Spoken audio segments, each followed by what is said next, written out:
मौजूदा दौर के हाइब्रिड खतरात से निपटने के लिए पूरी कौम का मुत्तहिद होना नागुज़ीर है। पाक फौज बदलते हुए जंगी माहौल में भी फैसलाकुन बरतरी बरकरार रखने के लिए पूरी तरह तैयार है। फील्ड मार्शल सैयद आसिम मुनीर का मुल्तान गैरिजन का दौरा, कोर हेडक्वार्टर्स में फॉर्मेशन की ऑपरेशनल तैयारियों और जारी तरबियती सरगर्मियों पर ब्रीफिंग दी गई, जिस पर फील्ड मार्शल ने तैयारी के आला मयार पर इत्मीनान का इजहार किया। जवानों के गैर मामूली हौसले, पेशा वाराना महारत और जंगी महारत की तारीफ की।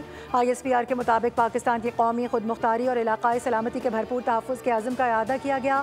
फील्ड मार्शल सैयद आसिम मुनीर ने फौजी जवानों और अफसरान से मुलाकात भी की और जवानों के गैर मामूली हौसले और पेशा वाराना महारत को सराहा। खिताब में कहा कि पाकिस्तान की कौमी खुद मुख्तारी और इलाकाई सलामती का हर कीमत पर दिफा किया जाएगा। पाक फौज की जानिब से जारी तरबियती सरगर्मियों को काबिल फ़ख्र करार देते हुए कहा कि ये तैयारी दुश्मन को मुंह तोड़ जवाब देने की सलाहियत को मज़ीद मजबूत बनाती है।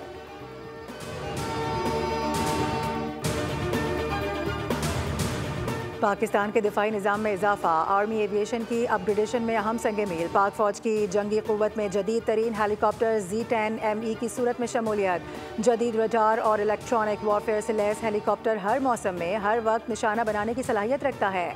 फील्ड मार्शल सैयद आसिम मुनीर ने मुजफ्फरगढ़ फील्ड फायरिंग रेंज में हेलीकॉप्टर्स की जानिब से किए गए फायर पावर का मुजाहिरा किया, मुशाहिदा किया। आर्मी चीफ ने जवानों के बुलंद मोराल, पेशा वाराना महारत और जंगी तैयारियों को सराहा। कहा कि पाक फौज बदलते हुए जंगी माहौल में भी फैसलाकुन बरतरी बरकरार रखने के लिए पूरी तरह से तैयार है। यह हेलीकॉप्टर फ़िज़ाई और ज़मीनी अहदाफ के खिलाफ फौज की कार्रवाइयों की सलाहियत में नुमाया इजाफा करेगा।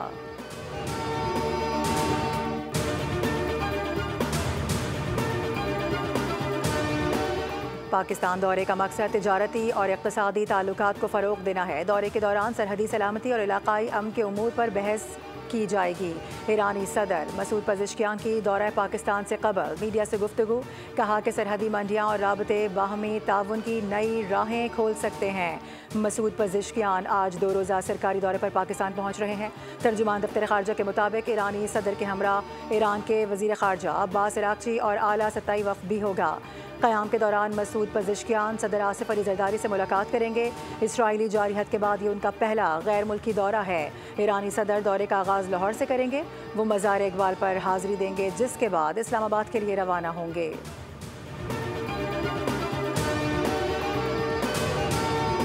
वज़ीर आला पंजाब की हिदायत पर यौम आज़ादी को शायान शान तरीके से मनाने का आगाज़। पंजाब भर में सरकारी और निजी इमारतों पर चरागा। मरियम नवाज़ 14 अगस्त को एक्सपो सेंटर लाहौर में मार्का हक पार्क, मार्का हक म्यूज़ियम और यादगार मार्का हक की नकाब कुशाई करेंगी।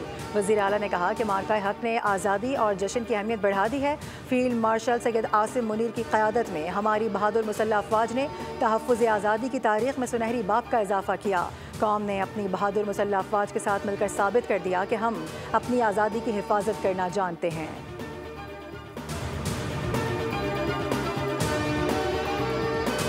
हलीमा खानम को भी अपने भाई की तरह मुसलसल झूठ बोलने की आदत पड़ चुकी है। कभी कहती हैं कासिम और सुलेमान पाकिस्तान आ रहे हैं, कभी कहती हैं नहीं आ रहे।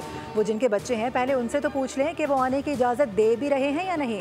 वज़ीर इत्तलात पंजाब अज़मा बुखारी का बयान, कहा कि जब बच्चों के वालिद वालिदा सोयम और फसादियों का गुरोह इनकलाब नहीं ला सका तो कासिम सुलेमान क्या तीर मार लेंगे। अगर वो अपने वालिद से मिलने आना चाहते हैं तो शौक़ से आएँ, उनको कोई नहीं रोकेगा।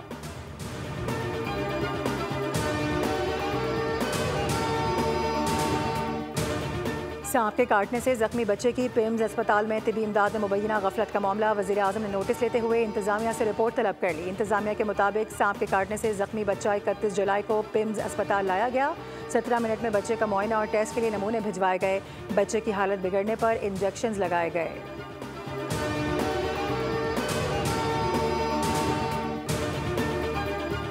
हुकूमत ने शुगर मिल्स को नवंबर के पहले हफ्ते क्रशिंग शुरू करने की डेडलाइन दे दी। चीनी के खुफिया ज़खायर के खिलाफ भी क्रैकडाउन के अहकाम जारी।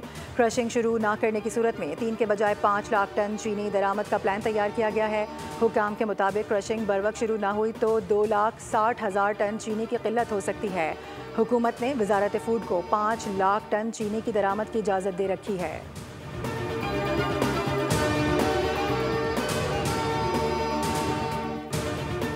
कालाशाह काकू रेलवे ट्रैक बहाल कर दिया गया। इस्लामाबाद एक्सप्रेस आज मामूल के मुताबिक रवाना होगी।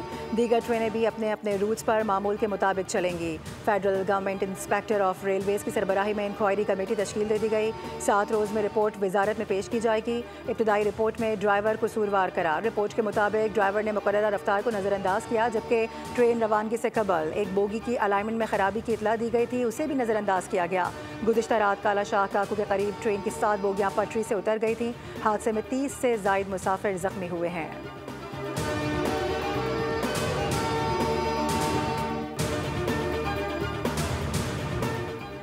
और डिफेंस में सीनियर वकील ख्वाजा शम्सुल इस्लाम के कत्ल का वाक़या, कातिल कैसे मस्जिद में दाखिल हुआ, कहां से फरार हुआ। मजीद CCTV फुटेज बोल न्यूज़ ने हासिल कर ली। मुलजिम को मस्जिद के मरकजी दरवाजे से दाखिल होते देखा जा सकता है।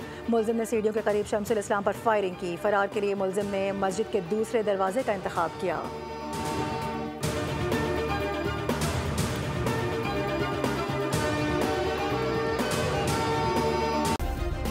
सब्सक्राइब करें और बेल दबाएं ताकि कोई खबर रह न जाए।